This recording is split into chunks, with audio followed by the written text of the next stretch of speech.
En 1968, cuando las sombras de la posguerra aún arañaban las esquinas de los pasillos académicos, existía un instituto cuyo nombre no aparecía en los folletos oficiales.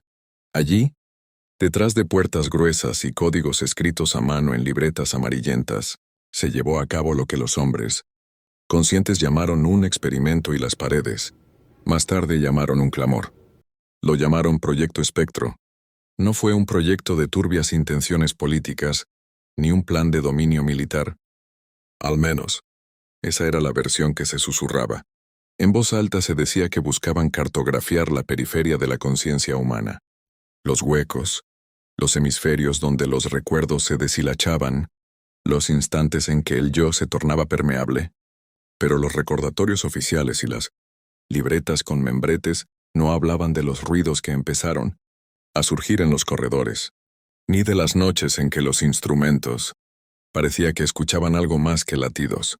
El director del laboratorio era el doctor Mateo Rivas, un hombre de mirada escrutadora y manos demasiado limpias para un científico que había pasado la mitad de su vida entre cilindros y cuadernos de notas.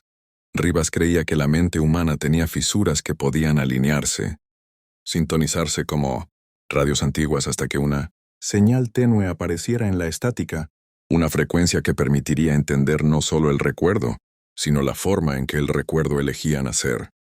La selección de sujetos se hizo con una economía casi brutal. Pocos, precisos y con historias que rompían la curva. Anna Soler fue la número 5. Tenía 30 años, cabello oscuro que se negaba a obedecer y una forma de contemplar las cosas que los psicólogos llamaban affect, flatness, cuando querían parecer clínicos, y evitar la palabra asombro. Ana había llegado con un expediente impenetrable, pérdidas familiares en cadena, sueños que la despertaban en la madrugada. Con los ojos llenos de imágenes que nadie le había contado, se apuntó al proyecto porque la esperanza también aparece en los formularios. El laboratorio ocupaba una planta, baja con ventanas altas que filtraban la luz como a través de un filtro amarillento. En el centro había una sala blanca, con una única camilla metálica y un casco de cuero forrado en espuma. Los equipos, grabadores de cinta, osciloscopios, electrodos de níquel, relucían con la disciplina de objetos que saben su destino. No había música, solo el zumbido eléctrico y el respirar medido del personal. Rivas habló a los presentes, con la calma de quien explica una ecuación que ya ha probado. No buscaremos forzar memorias, dijo. Lo que intentaremos es crear un campo donde los fragmentos se reorganicen de forma natural, que la mente complete sus propias historias. No habrá sugestión verbal, solo amplitud, tiempo y la variación precisa de estímulos sensoriales. El protocolo era simple en su enunciado, cruel en su ejecución. Durante semanas, Ana sería sometida a sesiones en las que su percepción de la duración, el tacto y el sonido se distorsionaría. Sonidos de lluvia en un tomo perfectamente repetido. Luces que crecían y menguaban con ritmos que no coincidían con su pulso. Fragmentos de imágenes proyectadas en su retina durante milisegundos. Todo medido, todo registrado. La promesa. Si la mente encontraba una manera de recomponer los fragmentos, ofrecería un mapa de su propia arquitectura, un atlas de las grietas que permiten que lo no dicho se transforme en memoria. En la tercera semana sucedió la primera anomalía. No fue espectacular. Un cambio sutil en los patrones de sueño de Ana, unos registros electroencefalográficos, que mostraban una onda lenta donde antes había anterior actividad. Fragmentada. Los técnicos lo anotaron, con la frialdad de los hombres, que han visto 1000 variaciones de la misma canción. Consolidación, dijo uno. Recompensación natural, dijo otro. Rivas guardó silencio. Observó las cintas con la atención de un orfebre que percibe, por el milímetro, una imperfección. En la quinta sesión, Ana habló. No era una declaración elaborada ni un remolino emocional. Era una frase precisa, dicha en un tono que no era del todo el suyo. Están todos en la cocina. Los presentes se quedaron enmudecidos un instante. La frase no coincidía con nada en los estímulos, ni con los archivos personales que habían leído. Había sido una imagen que no pertenecía al material entregado. Rivas repitió la pregunta sin presionar, y la respuesta fue otra vez serena. La mesa está cubierta con platos que no son de aquí. ¿Cómo había llegado esa imagen hasta su boca? ¿Era un residuo de la infancia? ¿Un eco de alguna historia leída y olvidada? O peor, ¿era un rastro de algo que el laboratorio, sin saberlo, había estimulado en una dirección que escapaba al experto? Rivas ordenó mayor cautela, redujo la intensidad de ciertos estímulos y aumentó otros. Registró cada palabra como si fueran guijarros que, tirados en un estanque, alguna vibración imprevista podría convertir en un patrón. El experimento avanzaba, y con cada sesión, Ana producía frases que parecían pertenecer a un guión más antiguo que su biografía. Hablaba de calles que no existían, de voces que la llamaban por nombres que no eran suyos, de manos que empezaban a sostenerla con una ternura hecha de rechazo y costumbre. Una noche, al revisar las grabaciones, uno de los técnicos descubrió algo que hizo que el aire en la sala se cortara. En el fondo de una pista de audio, a un nivel tan bajo que a simple oído parecía ruido, había una secuencia de tonos modulados que no estaban en el protocolo. No estaban grabados por un micrófono accidental. Parecían una estructura, una pauta. La cinta fue ampliada, filtrada, analizada por programas de la época que escupían gráficos rudimentarios. La secuencia modulada repetía un patrón que, al pasarlo por un decodificador rudimentario, produjo un fragmento de voz. La voz decía, "Remember, kitchen." Plates. Era la misma lexia que Ana había pronunciado, pero reducida a un susurro mecánico escondido en la estadística. ¿Quién la había introducido? ¿Un fallo? ¿Un eco?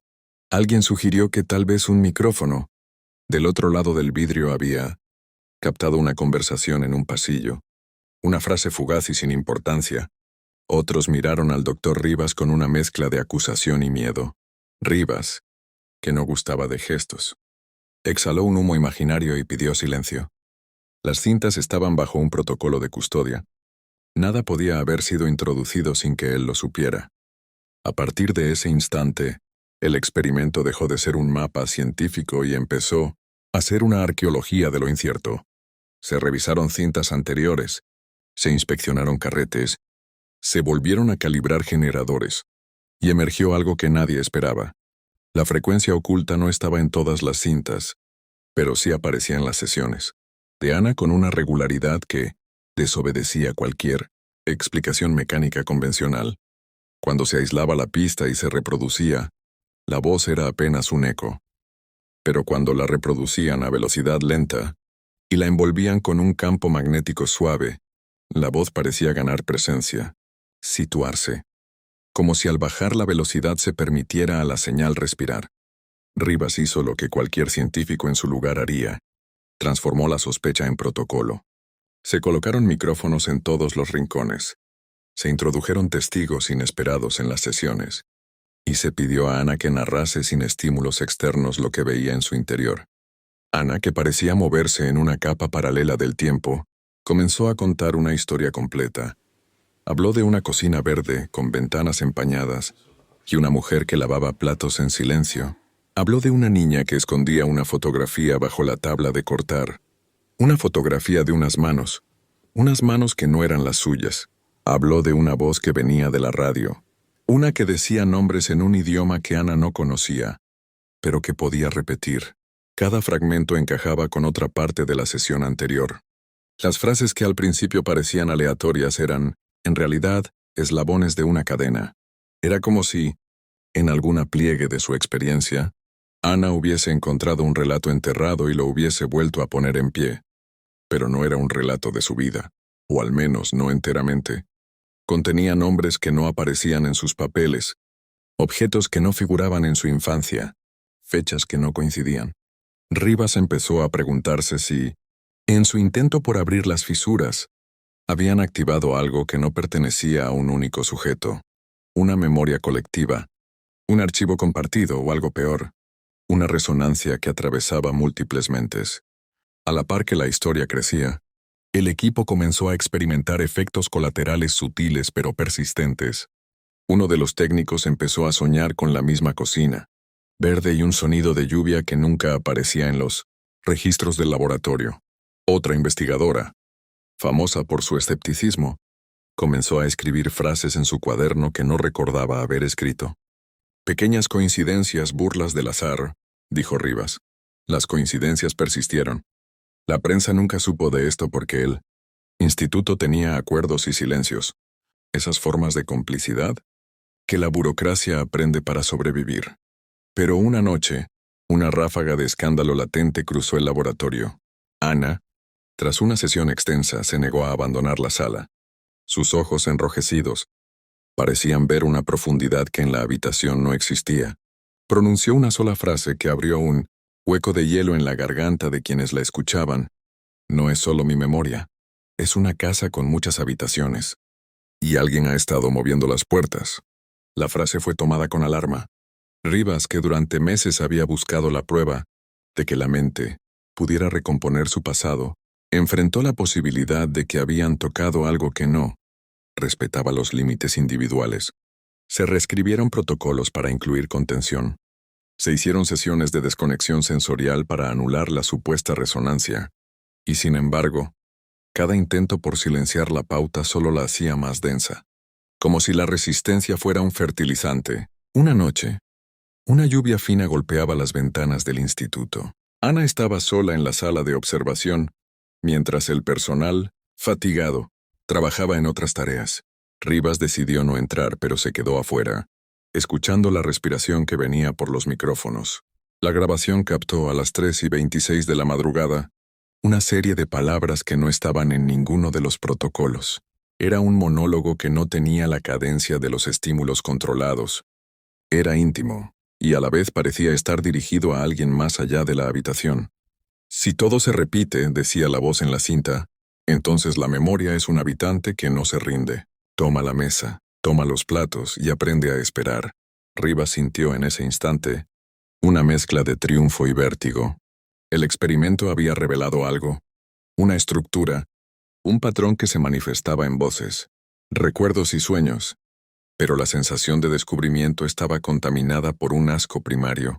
La idea de que habían llevado a una mujer hasta el borde de una experiencia que ya no era solo suya. A medida que la investigación continuó, la casa, la cocina, las puertas y los platos se multiplicaron. Otros sujetos, en distintas instituciones, empezaron a reportar imágenes similares, la misma mesa, los mismos titulares desordenados, una radio que recitaba palabras en lenguaje de bordes antiguos. ¿Era coincidencia? ¿Un error metodológico compartido? O como algunos susurraban en los pasillos, una huella que el mundo había dejado en la psique después de un evento que nadie había sabido nombrar. El tiempo legisló con su brutalidad. Las subvenciones comenzaron a escasear en los meses siguientes. Las comisiones exigieron informes que Rivas y su equipo no pudieron proporcionar sin admitir los elementos más inquietantes. Hubo reuniones con abogados y con comités institucionales. Se redactaron cartas que hablaban de resultados preliminares, prometedores y necesidad de revisión ética, pero la verdadera decisión no vino de las mesas de quirófano ni de los despachos con lámparas verdes. Fue la decisión de Ana una mañana, en la que el otoño ya había empezado a teñir las hojas. Ana pidió ver a Rivas. Entró en su despacho sin reír. Con un abrigo que aún olía a detergente y esperanza, miró a Rivas a los ojos. Y dijo, «Devuélvanme la puerta». La petición era literal y simbólica, y Rivas sintió su temple desviarse hacia una fragilidad que no había previsto. «¿Qué puerta, Ana?», preguntó él apegado a su habitual neutralidad. «La que me quita el sueño mientras la mueven. Si han abierto habitaciones, ciérrenlas. Si han puesto manos que no me pertenecen, quítenlas. No quiero cargar una casa que no es mía». Sus ojos no buscaban un argumento, buscaban restitución. Rivas tuvo la opción científica, seguir, intentar mapear aquello con más rigor, publicar, conseguir financiación, arriesgar su carrera y la reputación de todos, o aceptar que había traspasado un límite. El laboratorio, que había sido su universo, parecía de pronto un lugar donde los experimentos podían convertirse en invasiones. Sintió que la palabra responsabilidad pesaba más que cualquier artículo en una revista académica. Decidió cerrar las sesiones con Ana. Redactó un protocolo de extracción, cuidadosamente documentado, desconexión gradual, terapia de Cherre, restitución de objetos personales y el compromiso de destruir las grabaciones que pudieran contener la pauta modulada. Pero cuando se procedió a la revisión final de las cintas para cumplir con la promesa, se descubrió que varias de las grabaciones habían sido duplicadas y enviadas a un servidor ajeno, fuera del control del instituto. Un técnico, al parecer, había grabado copias y las había archivado en cintas que luego llevaban a su casa. El escándalo sería una consecuencia inevitable, pero la primera decisión fue humana. Ana debía ser protegida. Rivas se la llevó fuera del instituto una tarde nublada y la dejó en una casa de campo lejos del ruido. Prometió: ninguna voz te seguirá desde aquí. Ana asintió con esa serenidad que había ganado al aprender a nombrar la casa propia. La investigación formal empezó más tarde. Hubo interpelaciones, contratos revocados y una telaraña de culpabilidades difíciles de probar. Los registros oficiales hablaron de error técnico y de procedimientos no autorizados por personal auxiliar. La verdad, sin embargo, quedó en los rincones: cintas perdidas, copias distribuidas y la persistencia en algunas mentes de la cocina verde. Años después, el tiempo es paciente con las preguntas que no fueron contestadas. Rivas encontró en un anaquel una caja sin etiqueta. Dentro, una cinta. La etiquetó: Sesión 5, Ana, copia. La colocó en el viejo reproductor. La voz que emergió no tenía la misma distancia científica que antaño. Era más clara, más humana. Dijo: no es solo mi memoria. Y luego añadió, como quien declara una ley elemental: las casas contienen ecos. Cuando alguien mueve una puerta no se rompe la madera. Se alteran los modos de esperar. Rivas dejó caer la cinta en el silencio de su despacho. Entendió entonces que la ciencia que pretendía mapear los pliegues de la mente había topado con algo que no cabía en diagramas: la posibilidad de que las memorias, individuales o compartidas, fueran también muebles que podían moverse, que podían viajar de una casa a otra cuando alguien las pronuncia con suficiente atención, y que, a diferencia del metal o del papel, la memoria retiene la presencia de quien la recuerda, y a veces busca compañía. El proyecto Espectro fue clausurado oficialmente. Los archivos que quedaban fueron sellados. Algunos de los investigadores se fueron a otras áreas. Otros renunciaron a la ciencia por un tiempo. Ana vivió, según los pocos que la visitaron, con la serenidad de quien vuelve a marcar su casa con un nombre propio. Pero en noches de lluvia, cuando la ciudad olía a temporal y el viento rozaba las ventanas, Rivas se preguntaba si toda investigación no es, en el fondo, un procedimiento para abrir puertas, y si abrirlas sin la debida prudencia no es la forma más humana de robarle a alguien su casa interior. La última línea en los registros del instituto, escrita con tinta que había sabido de muchas renuncias, decía: el conocimiento no justifica la desposesión. Bajo esa frase, un sello y una fecha, y en un cajón, una caja sin etiqueta que contenía aún una cinta. Fin.